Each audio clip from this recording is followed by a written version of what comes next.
जय हिंद दोस्तों, मैं लवी पालीवाल स्वागत करता हूं आप सभी का आपके अपने यूट्यूब चैनल जीएस क्रांति विद लवी में। दोस्तों, इससे पहले की क्लास में हम लोगों ने पढ़ लिया था कि नागरिकता संशोधन अधिनियम 1955 क्या था, अर्थात कौन भारत का नागरिक बन सकता है और किससे भारत की नागरिकता छीन ली जाती है, यानी कि कितने आधारों पर भारत की नागरिकता को ग्रहण किया जा सकता है और कितने आधार पर भारत की नागरिकता से किसी व्यक्ति को वंचित किया जा सकता है। तो इन सब के बारे में हमने इससे पहले की क्लास में डिस्कस कर लिया था, अध्ययन कर लिया था। आज हम चर्चा करेंगे मौलिक अधिकारों के बारे में। मौलिक अधिकार जिनको इंग्लिश में कहते हैं फंडामेंटल राइट्स, इन्हीं का दूसरा नाम क्या है? मूल अधिकार। मूल अधिकार हो, मौलिक अधिकार हो या फंडामेंटल राइट्स हो, इन्हीं को कहते हैं। ठीक है, इनका वर्णन किस भाग में है?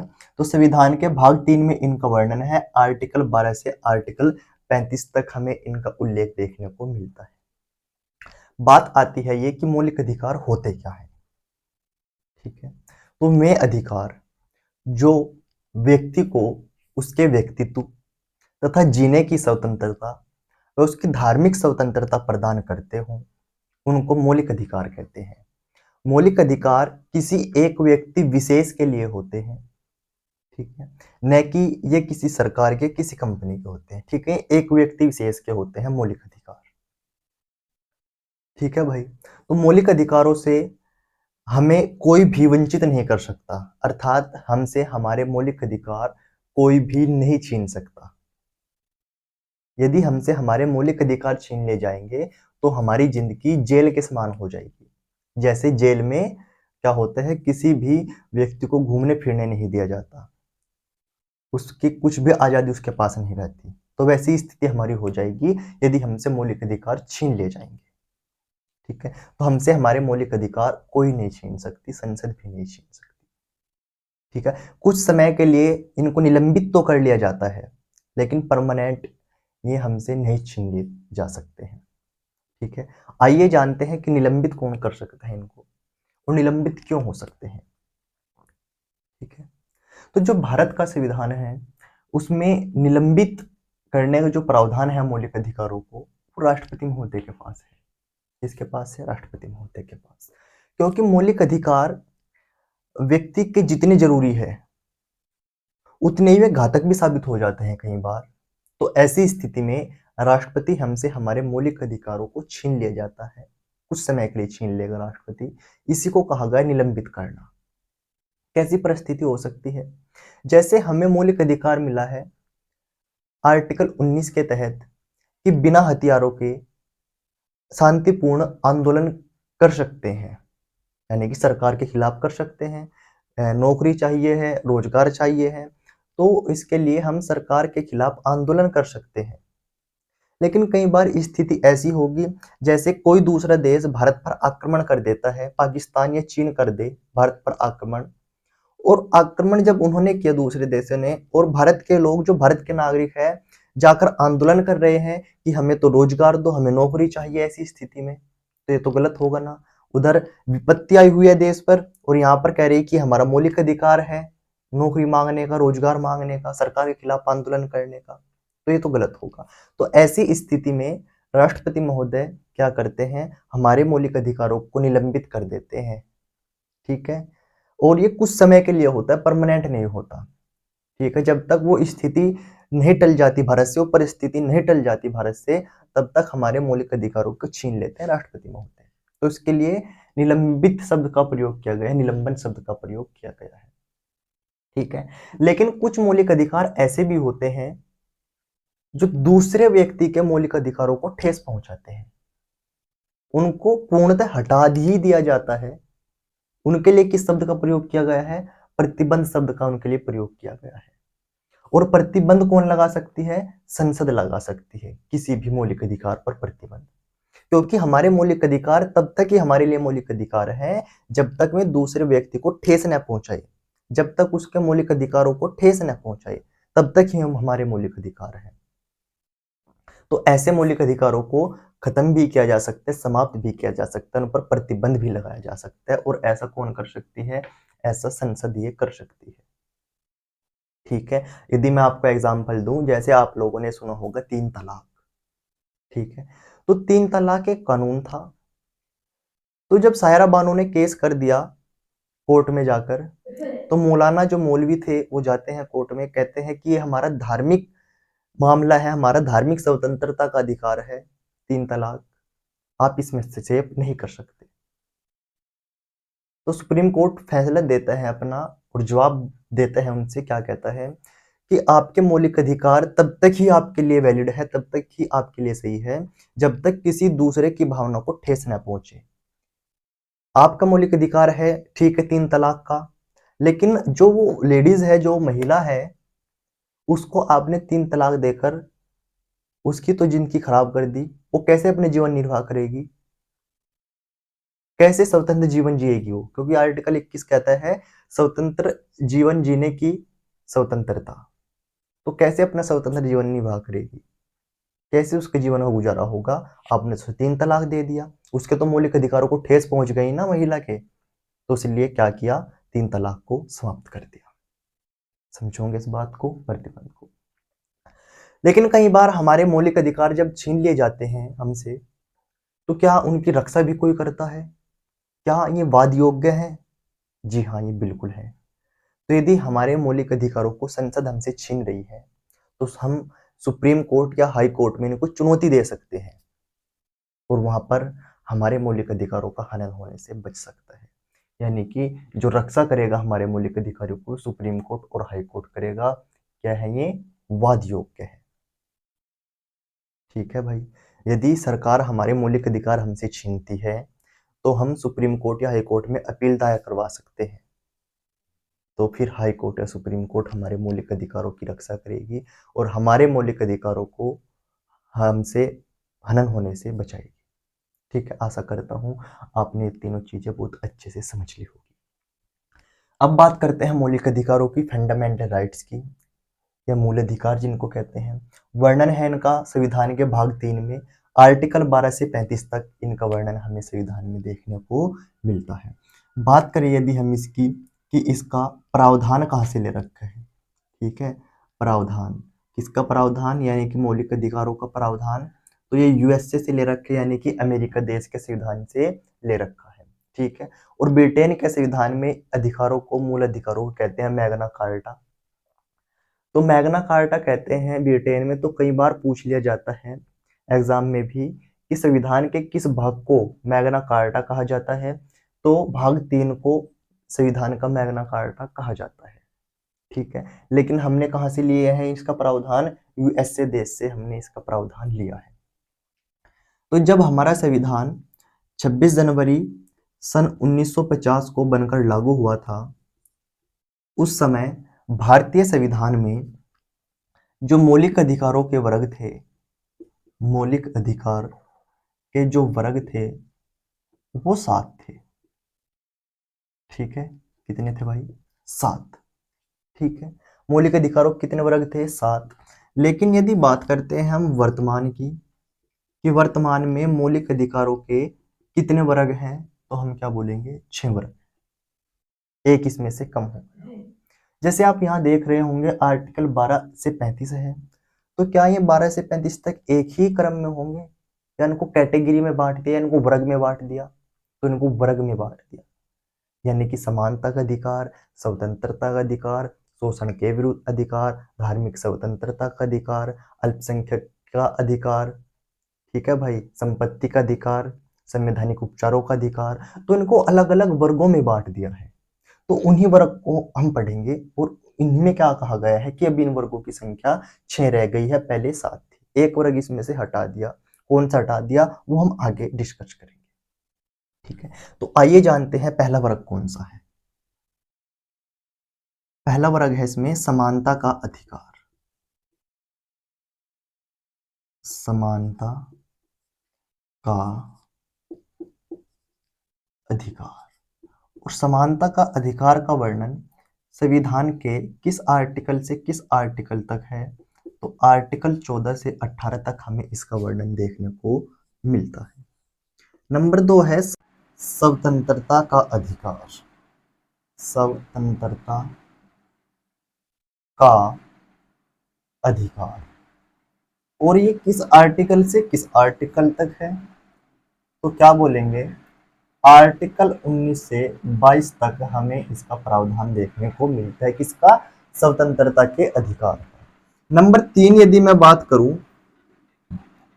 तो नंबर 3 क्या होगा, शोषण के शोषण के विरुद्ध अधिकार, शोषण के विरुद्ध विरुद्ध अधिकार किस आर्टिकल से किस आर्टिकल तक है, तो ये है जी आर्टिकल 23 से आर्टिकल 24।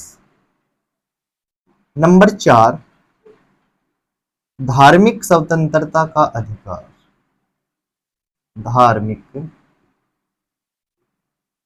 स्वतंत्रता का अधिकार आर्टिकल 25 से आर्टिकल 28। और नंबर 5 की यदि मैं बात करता हूं तो नंबर 5 क्या आएगा इसमें, अल्पसंख्यकों के अल्पसंख्यकों के अधिकार,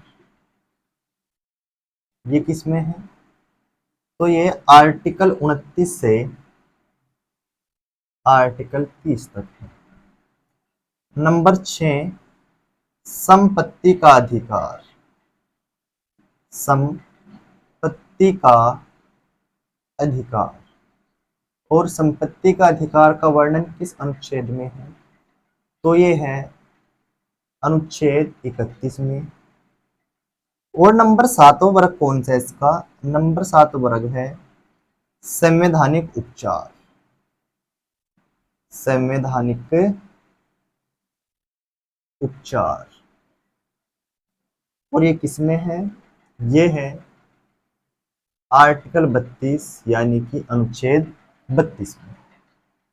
ठीक है भाई, क्या पढ़ा हमने, प्रावधान यूएसए से लिया है, 26 जनवरी 1950 को जब संविधान लागू हुआ सब मौलिक अधिकारों की संख्या 7, वर्तमान में 6 है। ठीक है, 7 के साथ अधिकार के जो वर्ग है वो आपके सामने लिखे हुए हैं, लेकिन वर्तमान में 6 हैं, तो एक कौन सा कम किया गया इनमें से, तो एक कम किया गया, कौन सा, संपत्ति का अधिकार। और ये कब हटाया गया इसमें से, ये हटाया गया था 44वां संविधान संशोधन होता है, 44वां संविधान संशोधन सन 1978 में, 44वां संविधान संशोधन सन 1978 के द्वारा संपत्ति के अधिकार को हटा दिया गया है। और इसको आप इंपोर्टेंट करके लिखेंगे, क्योंकि कई बार एग्जाम में पूछ लिया जाता है कि संपत्ति के अधिकार को किस संविधान संशोधन के तहत मौलिक अधिकारों की श्रेणी से हटाकर एक कानूनी अधिकार बना दिया, अर्थात यहाँ से निकालकर इसे विधिक अधिकार बना दिया और इसको संविधान के आर्टिकल 12 में रख दिया, तथा आर्टिकल 12 के अनुच्छेद 300 कै में इसको ऐड कर दिया गया है, किसको, संपत्ति के अधिकार को। ठीक है, तो समानता का अधिकार 14 से 18 यानी कि समानता की बात करेगा, इक्वलिटी की बात करेगी, जितने भी आर्टिकल है। स्वतंत्रता का अधिकार, ये सारे स्वतंत्रता की बात करेंगे आर्टिकल। शोषण के विरुद्ध अधिकार, किसी व्यक्ति का शोषण होता है उसकी बात करेंगे।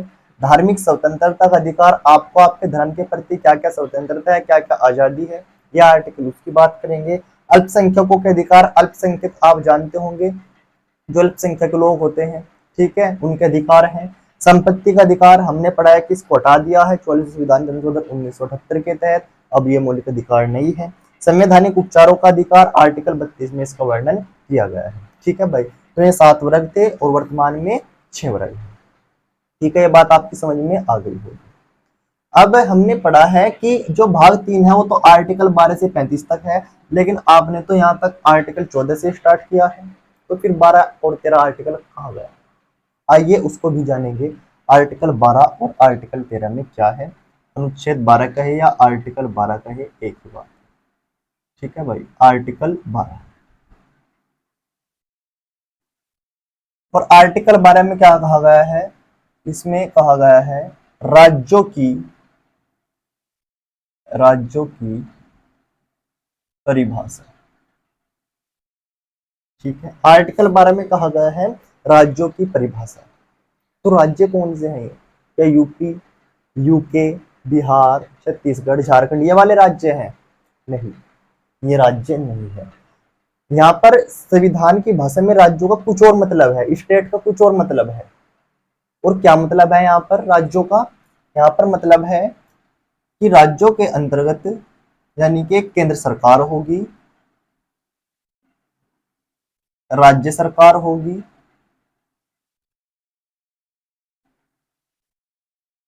और स्थानीय सरकार होगी। क्या होगी भाई? स्थानीय सरकार होगी। ठीक है, केंद्र सरकार, राज्य सरकार और स्थानीय सरकार होगी। ठीक है, ये बात किसमें? आर्टिकल 12 में, और कहा गया है राज्य की परिभाषा। ठीक है, यानी कि मूल अधिकारों के संबंध में ही ये कार्य करेगी, केंद्र सरकार भी, राज्य सरकार भी और स्थानीय सरकार भी। कोई कार्य है यानी कि गांव के क्षेत्र में है, आप लोग जानते होंगे केंद्र स्तर पर केंद्र सरकार होती है, राज्य स्तर पर राज्य सरकार होती है, और जो गांव वाला क्षेत्र होता है, ग्राम पंचायत होती है, नगर पालिका नगर पंचायत होती है, तो वहां पर स्थानीय सरकार इनको हम बोलते हैं। यानी कि कोई भी मामला स्थानीय स्वशासन का है, गांव का है या कस्बों का है, तो क्या वहां पर राज्य सरकार देखने के लिए आएगी क्या मामला है? नहीं, वहां पर कौन कार्य करेगी? जो स्थानीय सरकार के प्रमुख होते हैं वो वहां पर कार्य करते हैं। ठीक है, और ये आर्टिकल 12 में दी गई है राज्य की परिभाषा। केवल आपको एक बात याद रखनी है इसमें कि केंद्र सरकार होगी राज्य की परिभाषा के अंतर्गत, और राज्य सरकार होगी, और आपकी स्थानीय सरकार होगी। ठीक है भाई। फिर है आर्टिकल 13। आर्टिकल 13, और आर्टिकल 13 क्या कहता है? मूल अधिकारों का अल्पीकरण, मूल अधिकारों का अल्पीकरण या असंगत होना। बहुत इंपॉर्टेंट आर्टिकल है आर्टिकल 13। ठीक है, मूल अधिकारों का अल्पीकरण या असंगत की बात करता है। क्या बात इसमें वो देखेंगे। तो जब हमारा संविधान लागू हुआ 26 जनवरी सन 1950 को, तो कुछ इसमें नियम कानून ऐसे थे जो संविधान लागू होने से पहले ही के थे, बने हुए थे। ठीक है, और कुछ संविधान जब लागू होगा तो कुछ नियम कानून ऐसे भी होंगे जो संविधान में बाद में जोड़े जाएंगे। ठीक है, यानी कि भविष्य में जोड़े जाएंगे। तो जो संविधान लागू होते समय पहले कानून थे, समझ रहे होंगे बात। जब हमारा संविधान लागू हुआ 26 जनवरी सन 1950 को, तो जो इससे पहले के नियम कानून थे वो जो के तू रहेंगे, लेकिन वो संविधान में उपस्थित मौलिक अधिकारों को कोई हानि न पहुंचाते हो। इसी को कहा गया है असंगत होना या अल्पीकरण होना संविधान में। ठीक है, कि जो संविधान है हमारा जब लागू हुआ और इससे पहले के जो नियम कानून थे वो तो जो कि तू रहेंगे संविधान में, लेकिन वो मौलिक अधिकारों को हानि न पहुंचाते हो। जैसे हमारे आईपीसी की धारा है 1860-61 में तैयार हो चुकी थी। ठीक है, तो वो संविधान में तो रहेगी, लागू तो है वो, लेकिन मौलिक अधिकारों को हानि न पहुंचाती है। ठीक है, जैसे मैं बात कर दूं, एक एग्जांपल दो दे के आपको, पर्सनल लॉ। पर्सनल लॉ, ठीक है, तो ये पर्सनल लॉ है, ये एक ऐसा कानून है कि अगर हिंदुओं पर लागू होगा वो कानून तो मुस्लिमों पर लागू नहीं होगा, यदि मुस्लिमों पर लागू हो जाता है तो हिंदुओं पर लागू नहीं होगा। Personal law. ठीक है, तो इसी के तहत एक कानून था मुसलमानों का, वो कौन सा कानून था? 3 तलाक, पर्सनल लॉ। ठीक है, तो जो 3 तलाक कानून था, सायरा बानो केस कर देती है सुप्रीम कोर्ट और हाई कोर्ट में 3 तलाक को लेकर, आप सभी को पता होगा। तो जब उन्होंने केस दर्ज कराया, मुकदमा दर्ज कराया ना, तो जो मौलवी मौलाना थे मुस्लिम धर्म के, जो उच्च पद पर आसीन व्यक्ति थे, वो सुप्रीम कोर्ट में जाते हैं और कहते हैं कि ये हमारा पर्सनल लॉ है, पर्सनल लॉ का मैटर है, आप इसमें हस्तक्षेप न करें। तो सुप्रीम कोर्ट कहती है कि आप जाकर आर्टिकल 13 पढ़िए। आर्टिकल 13 क्या कहता है?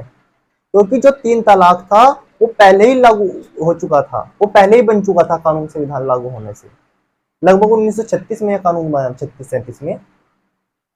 तो जब ये पहले ही 3 तलाक का कानून बन जाता है, लेकिन आर्टिकल 13 तो साफ शब्दों में कहता है कि संविधान लागू होने से पहले जो नियम कानून है वो संविधान में लागू रहेंगे जो कि तू, लेकिन वो किसी के मौलिक अधिकारों को हानि न पहुंचाते हो। लेकिन जो 3 तलाक है वो दूसरे के मौलिक अधिकारों को ठेस पहुंचाता है, इसलिए 3 तलाक को खत्म किया गया। ठीक है, समझते होंगे बात आप लोग।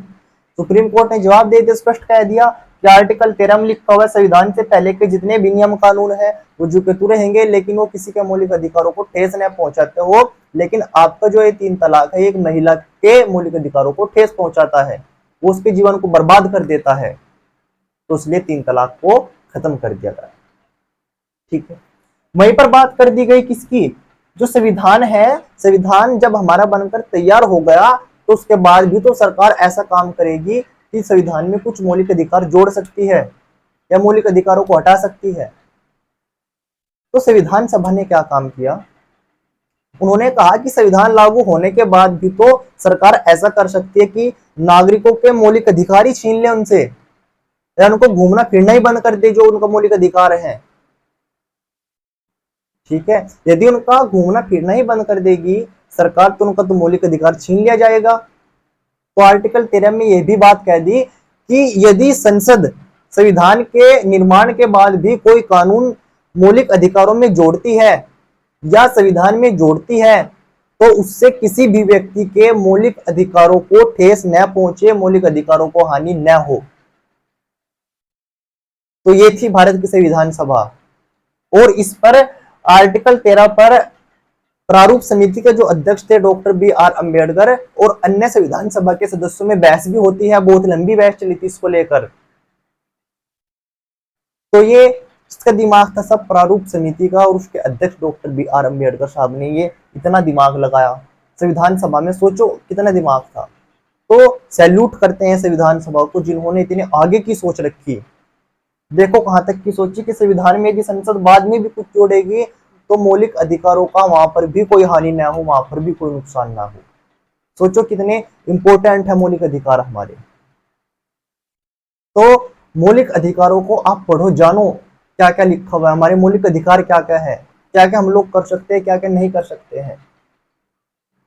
एक शायर ने भी क्या खूब लिखा है संविधान को देखकर कि सारी मुश्किलों का मैं एक मुकम्मल जवाब हूं, सारी मुश्किलों का मैं एक मुकम्मल जवाब हूं, और कभी फुर्सत मिले तो मुझे पढ़ना, मैं भारत का संविधान हूं। वास्तव में बहुत सुंदरता हमें देखने को मिलती है अपने संविधान में, बहुत अच्छा संविधान है हमारा। पढ़ना कभी वक्त मिले तो आपको भी, बहुत आपको जानकारी देगा हमारा संविधान। ठीक है, तो ये बात किसकी थी, आर्टिकल 13 की। ठीक है, आप इसको भी समझ गए होंगे, ये बहुत इंपॉर्टेंट आर्टिकल है आर्टिकल 13। ठीक है भाई, तो आज हमने मौलिक अधिकारों का जो बेस था, जो मौलिक अधिकारों को अच्छे अच्छे पर्सन जहां से बन सकते हैं, मौलिक अधिकारों के वर्ग क्या है, उनका हमने आज अध्ययन किया है, और आप लोगों ने इसको बहुत अच्छे से समझ लिया होगा। ठीक है, और आप नोट्स भी अपने बहुत अच्छे तरीके से तैयार कर रहे होंगे। आप इसका एक स्क्रीनशॉट ले लीजिए, मैं एक साइड में हो जाता हूं तब तक। तो मैं उम्मीद करता हूं आप लोगों से कि आप लोगों ने आज ही क्लास को बहुत अच्छे से पढ़ा होगा और बहुत अच्छे से समझा होगा कि मौलिक अधिकार क्या होते हैं। यदि आपको हमारा पढ़ाया हुआ अच्छा लग रहा है तो आप हमारी वीडियो को लाइक करिए, शेयर करिए, तथा यदि आपका कुछ भी डाउट रह जाता है तो आप अपने डाउट को कमेंट बॉक्स में लिखकर छोड़ सकते हैं, आपके डाउट का तुरंत हल किया जाएगा। ठीक है, और अगर आप हमारे चैनल पर नए हैं तो हमारे चैनल को सब्सक्राइब करिए और ज़्यादा से ज़्यादा हमारी वीडियो को शेयर करिए, ताकि और छात्रों को भी हमारे चैनल के माध्यम से बहुत अच्छी अच्छी जानकारी मिल सके और अपनी जीएस को वे भी बहुत अच्छे से मजबूत कर सके, और अपने साथ साथ अपने दोस्तों का भी आप किसी भी भर्ती में एक स्थान सुनिश्चित कराइएगा हमारी वीडियो के माध्यम से। ठीक है, जल्द ही मिलते हैं अगली वीडियो में, तब तक के लिए सभी दोस्तों को बाय बाय, टेक केयर, जय हिंद, जय भारत।